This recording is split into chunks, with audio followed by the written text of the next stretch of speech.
that getting enough fiber along with enough water can cut hemorrhoid symptoms and bleeding by around half. That's a bigger difference than most creams will ever make.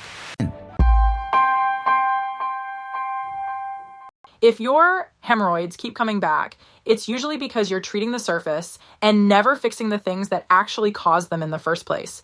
And the good news is, getting rid of them fast really isn't about one magic cream.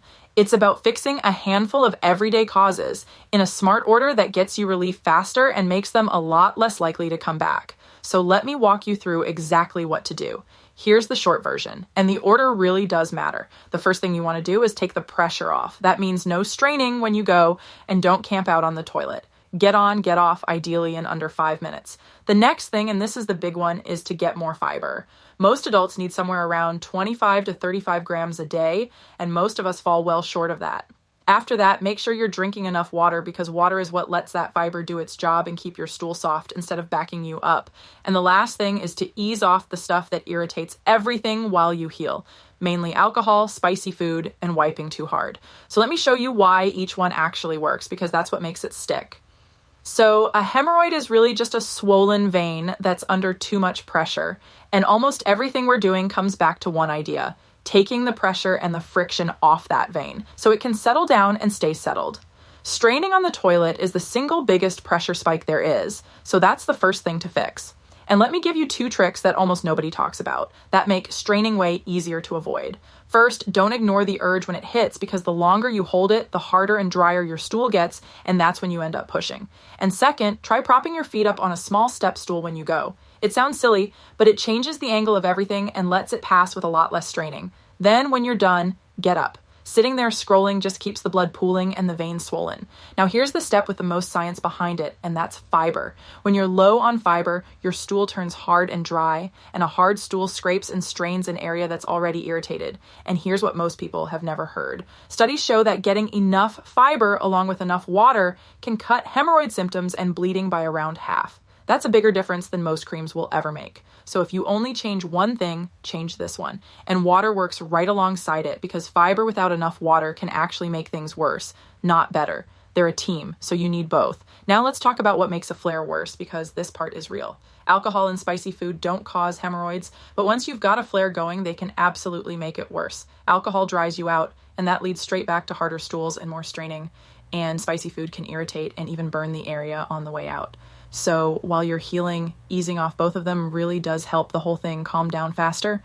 And one thing you'll see recommended just about everywhere is a warm sitz bath, sitting in a few inches of warm water for 10 or 15 minutes. It can feel really nice and help you relax while things settle. Just know that it's a comfort measure, not a cure. It won't shrink the hemorrhoid or stop the bleeding, so it's completely optional. The fiber, the water, and not straining, that's what actually gets you better. Now let's talk about the things that can genuinely help you through this, because a few of them are really worth having on hand. First, when you're in the thick of a flare and it hurts, you want relief fast, and that is exactly what a good cream is for. HemRid's lidocaine cream numbs the area almost right away, so that sharp pain and the itching calm down within minutes. That kind of fast, on-the-spot relief is a real lifesaver on the bad days, and it's absolutely worth reaching for. Then, for the long game, there are the HemRid fiber gummies. If you're struggling to hit your fiber from food alone, and most of us are, these make it easy to actually get there. And remember, fiber is the step doing the heavy lifting on keeping this from coming back. And if it's the bigger pattern you're fighting, those flares that keep returning, HemRid Max takes a different approach. Instead of just calming the surface, it's built around ingredients studied for supporting your veins from the inside, like horse chestnut, the citrus flavonoid hesperidin, and vitamin C, which your body actually uses to build the collagen in your vein walls. So it's support aimed at the tissue that's doing the swelling based on the research behind each of those ingredients.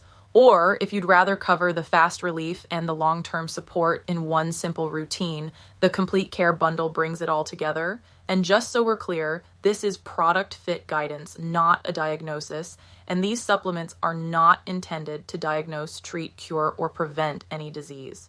Now, there are 3 habits that will keep your hemorrhoids coming back no matter what you put on them. The first one is treating the toilet like a waiting room. Those long sits and all that straining are the two biggest sources of pressure, and the good news is they're both habits you can change today. If nothing's happening after a few minutes, just get up and come back later. The second mistake is skipping the fiber and water. This is the one most people ignore, and it's the one with the real proof behind it, so it's the one that quietly decides whether you keep flaring up or not. So sip water through the day, get some fiber at most of your meals, and if food alone isn't getting you to that 25 to 35 grams, that's exactly where a supplement comes in. And the third mistake is only ever treating the surface. A numbing cream can make you feel good enough to march right back to straining, skipping your water, and sitting too long. And one quick caution here. If you're reaching for a hydrocortisone cream, don't use it for more than about a week at a time, because past that, it can actually start to thin the skin. So use these products to stay comfortable while you fix the cause, not instead of fixing it. Now, this next part matters more than any routine or any product, so please don't skip it. Never just assume that bleeding is coming from a hemorrhoid. Bleeding can come from other things too, including much more serious ones, so any new or ongoing bleeding is always worth getting checked out.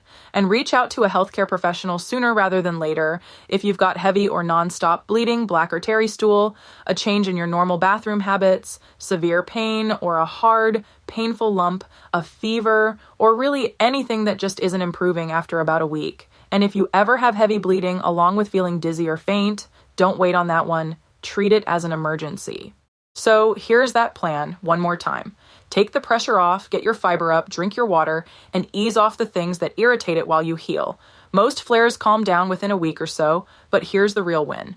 When you fix the cause instead of just chasing the symptom, you give yourself the best shot at not dealing with this over and over again. And if you want to try any of the HemRid products for yourself, use the code HemRid15 at checkout to save 15% off your order. I'll put the code and the links right down in the description so they're easy to grab. Go ahead and hit subscribe for straight answers on hemorrhoid relief, and I'll see you in the next one.